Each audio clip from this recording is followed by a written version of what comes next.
नमस्कार। ऐसे वक्त में जब किसान आंदोलन के कारण पूरे देश की सियासत गर्म है, पश्चिमी उत्तर प्रदेश का पूरा इलाका तप रहा है।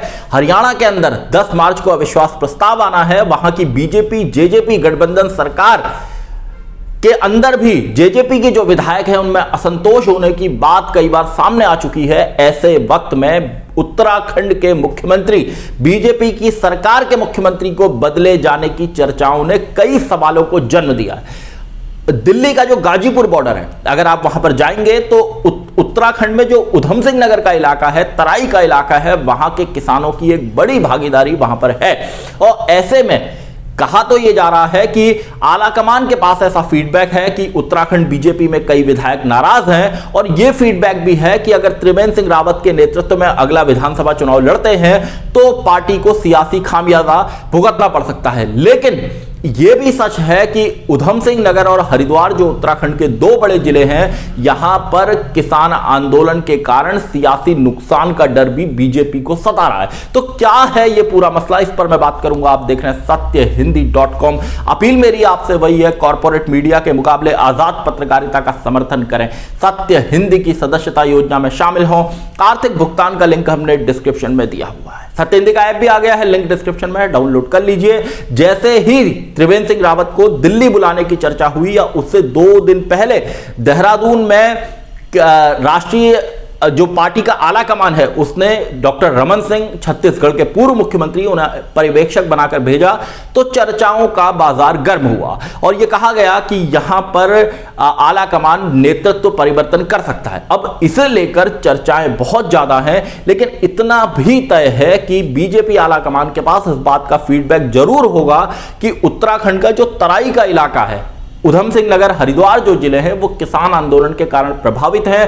पूरा पश्चिमी उत्तर प्रदेश इस कारण प्रभावित है। और उधम सिंह नगर में तो सिखों की, पंजाबियों की एक बड़ी आबादी है, और यहां पर किसान आंदोलन जब से दिल्ली के बॉर्डर्स पर चल रहा है, वहां भी लगातार धरने दिए जा रहे हैं। 9 सीटें, उत्तराखंड एक छोटा राज्य है, यहां पर कुल 70 विधानसभा सीटें हैं, और इसमें से 20 सीटें सिर्फ 2 जिलों में हैं, हरिद्वार और उधम सिंह नगर। उधम सिंह नगर में 9 सीटें हैं, जबकि हरिद्वार जिले में 11 सीटें हैं। और हरिद्वार में भी राष्ट्रीय लोकदल सक्रिय है, किसानों से जुड़े हुए बाकी संगठन सक्रिय हैं। कांग्रेस ने भी इसको मुद्दा बनाया हुआ है। महंगाई, पेट्रोल डीजल की बढ़ती कीमतों के कारण केंद्र सरकार भी लगातार निशाने पर है। अगर ऐसे वक्त में उत्तराखंड में बीजेपी नेतृत्व परिवर्तन करती है तो निश्चित तौर पर यह ऐसी मांग बाकी राज्यों में भी उठ सकती है, क्योंकि कहा जाता है कि प्रधानमंत्री नरेंद्र मोदी और गृह मंत्री अमित शाह जिस नेता को चुनते हैं उसके बदले जाने की चर्चाएं ना के बराबर होती हैं।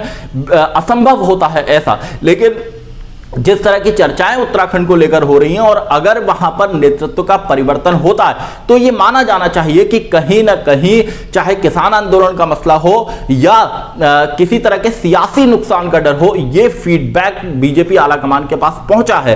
क्योंकि जो त्रिवेंद्र सिंह रावत के समर्थक हैं, उनका यह कहना है कि भाई उत्तराखंड के बीजेपी विधायकों में किसी तरह के असंतोष जैसी कोई बात नहीं है, यहां पर सीएम के कामकाज से किसी तरह की नाराजगी नहीं है। तो फिर क्या कारण हो सकता है? एक कारण आम आदमी पार्टी की बढ़ती सक्रियता हो सकती है, क्योंकि कांग्रेस वहां पर अभी विपक्ष में बहुत ज्यादा मजबूत नहीं है, और पिछले विधानसभा चुनाव में बीजेपी को बहुत अच्छा बहुमत मिला था, लेकिन इसमें बहुत सारे लोग ऐसे थे जो कांग्रेस छोड़कर ही बीजेपी में आए थे। अब वहां उनके भीतर भी कुछ खलबली है, और आम आदमी पार्टी ने दावा किया है कि जल्द ही उत्तराखंड सरकार का एक मंत्री और 4 विधायक, इनमें बीजेपी के ज्यादा विधायक हैं, कांग्रेस के भी हैं, ये छोड़कर उसके पास आ जाएंगे। तो ये भी एक सियासी सक्रियता है। अभी हालिया कुछ सर्वे में त्रिवेंद्र सिंह रावत की परफॉर्मेंस को लेकर भी कहा गया कि उनकी परफॉर्मेंस ठीक नहीं है, तो ये भी शायद एक फीडबैक आलाकमान के पास हो। लेकिन जैसा पश्चिमी उत्तर प्रदेश के इलाके को देखकर लगता है, या उससे के बाद आप आगे बढ़े हरिद्वार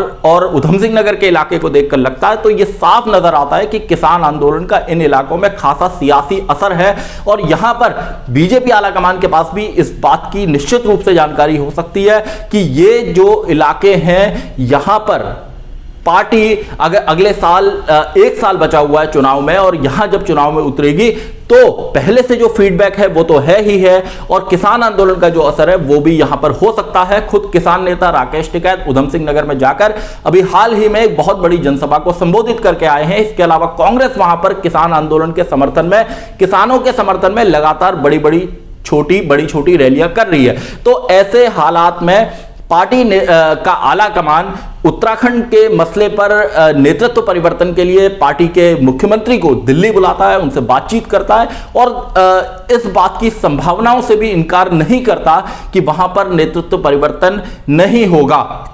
कई नाम सामने आ रहे हैं जो त्रिवेंद्र सिंह रावत के बाद वहां मुख्यमंत्री बन सकते हैं, लेकिन अभी देखना होगा कि वहां पर नेतृत्व परिवर्तन होता है या नहीं। लेकिन एक बात तय है कि अगर नेतृत्व परिवर्तन होता है, आला कमान त्रिवेंद्र सिंह रावत को बदलता है, तो उसके बाद जो उत्तर प्रदेश है या जो बाकी कई है राज्य, वहां पर भी वहां के मुख्यमंत्रियों के खिलाफ जो थोड़ा बहुत असंतोष की बात है, जैसा हमने उत्तर प्रदेश में देखा था, 1.5 से 2 साल पुरानी घटना है। कई बीजेपी के विधायकों ने ही सरकार के खिलाफ विधानसभा में नारेबाजी की थी। इसी तरह कर्नाटक का भी मसला है, वहां पर मुख्यमंत्री बीएस येदियुरप्पा के खिलाफ एक पार्टी में ही असंतोष की खबरें लगातार आती रहती हैं। तो ऐसे में यहां नेतृत्व परिवर्तन होगा तो वहां भी इसकी आंच जा सकती है। ऐसे वक्त में जब बीजेपी ने बंगाल में, असम के चुनाव में, 5 राज्यों के चुनाव में ताकत झोंकी हुई है, पूरा जोर लगाया हुआ है, वो अगर नेतृत्व परिवर्तन करती है, पार्टी यहां उत्तराखंड में मुख्यमंत्री को बदलती है, तो निश्चित रूप से जैसा मैंने कहा कि इसकी मांग उठ सकती है दूसरे राज्यों में। और यह भी कहा जा सकता है कि पहली बार मोदी शाह ने अपने किसी फैसले को बदला है, और जो पार्टी का आला कमान है वो दबाव में है, क्योंकि हम देख रहे हैं कि किसान आंदोलन इन दिल्ली के बॉर्डर्स पर लगातार मजबूत हो रहा है, और उत्तराखंड और उत्तर प्रदेश की जो तराई वाले इलाके हैं उनके लोग भी इस आंदोलन में खासे सक्रिय हैं। ऐसे में सियासी नुकसान की संभावना से इनकार नहीं किया जा सकता, क्योंकि उत्तर प्रदेश में पंचायत के चुनाव होने वाले हैं बहुत जल्द, अगले 2 महीनों के अंदर, और उत्तराखंड में और उत्तर प्रदेश में अगले साल विधानसभा के चुनाव भी होने हैं। तो बीजेपी आला कमान क्या किसान आंदोलन के कारण किसी सियासी दबाव में है, या वास्तव में उसके पास कोई ऐसी फीडबैक है, ऐसा कोई फीडबैक है, ऐसी कोई रिपोर्ट है कि त्रिवेंद्र सिंह रावत के नेतृत्व में लड़ने से पार्टी चुनाव हार सकती है? अगर वो ऐसा कोई फैसला लेता है आला कमान, तो इस पर विस्तार से इसके क्या परिणाम हो सकते हैं, कोई नया मुख्यमंत्री अगले 1 साल में पार्टी को वहां पर जीत दिला सकता है, इस पर भी बात की जाएगी। और अभी तक जो बीजेपी का उत्तराखंड की जो इकाई है, वहां के अध्यक्ष बंशीधर भगत का यही बयान है कि यहां नेतृत्व परिवर्तन की कोई संभावना नहीं है, और इस तरह की बातें महज अटकलें हैं। लेकिन अगर ऐसा होता है तो इसके भी सियासी परिणाम, सियासी संभावनाएं क्या हो सकती हैं, इस पर भी मैं बात करूंगा, और ऐसे ही तमाम मुद्दों पर सत्य हिंदी पर मेरी आपसे आगे बातचीत होती रही। धन्यवाद।